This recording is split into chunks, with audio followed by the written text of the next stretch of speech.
Convention ഇന്നലെ ഞങ്ങളെല്ലാം ഒരുപാട് തെരഞ്ഞെടുപ്പ് കൺവെൻഷനിൽ പോയിട്ടുള്ളവരാണ്. ഞങ്ങൾ തന്നെ വലിയ ഭൂരിപക്ഷത്തിൽ വിജയിച്ച പാലക്കാട്ടെയും പുതുപ്പള്ളിയിലെയും തൃക്കാക്കരയിലെയും കൺവെൻഷനേക്കാൾ വിജയകരമായ കൺവെൻഷനായിരുന്നു. ഒരു കാര്യം ശ്രദ്ധിച്ചത്, അവസാന സ്ഥാനാർത്ഥിയും കഴിഞ്ഞ് നന്ദി പറയുന്നത് വരെ ഒരു പ്രവർത്തകൻ പോലും സീറ്റിൽ നിന്ന് എഴുന്നേക്കാതെ വലിയ ആവേശത്തിലും സമർപ്പണത്തിലും നമ്മളെക്കാൾ വലിയ ഉത്തരവാദിത്വത്തിലും UDFൻ്റെ പ്രവർത്തകർ ഈ മണ്ഡലത്തിൽ നിരക്കുന്ന കാഴ്ചയാണ് കണ്ടത്. കൺവെൻഷനോടുകൂടി ഞങ്ങൾക്ക് കൂടുതൽ ആത്മവിശ്വാസം വന്നിരിക്കുകയാണ്.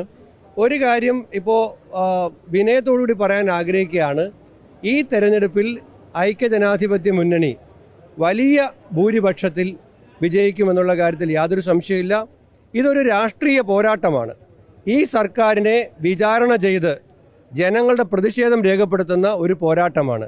ഈ സർക്കാർ രാഷ്ട്രീയ വിഷയങ്ങൾ ചർച്ച ചെയ്യാതിരിക്കാനാണ് ശ്രമിച്ചത്. മുഖ്യമന്ത്രി ഇവിടെ വന്ന് പ്രസംഗിച്ചപ്പോൾ പോലും ഗവൺമെൻറ്റിൻ്റേതായ ഒരു രാഷ്ട്രീയമൊന്നും പറഞ്ഞായിട്ട് ഞാൻ കണ്ടില്ല.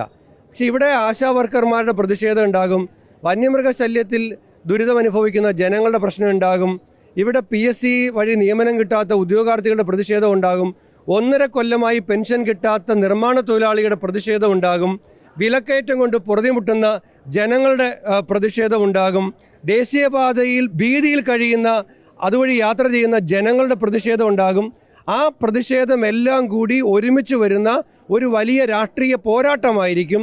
ഈ ഗവൺമെൻറ്റിനെ ഞങ്ങൾ 1, 2, 3, 4, 5, 6, 7, 8, 9, 10 എന്ന് എണ്ണി വിചാരണ ചെയ്ത് ഈ നിയമസഭാ തെരഞ്ഞെടുപ്പിന് മുമ്പ് ജനങ്ങളുടെ മുമ്പാകെ തുറന്നു കാട്ടി നിലമ്പൂരിൽ ഞങ്ങൾ ഉജ്ജ്വലമായ രാഷ്ട്രീയ വിജയം നേടും.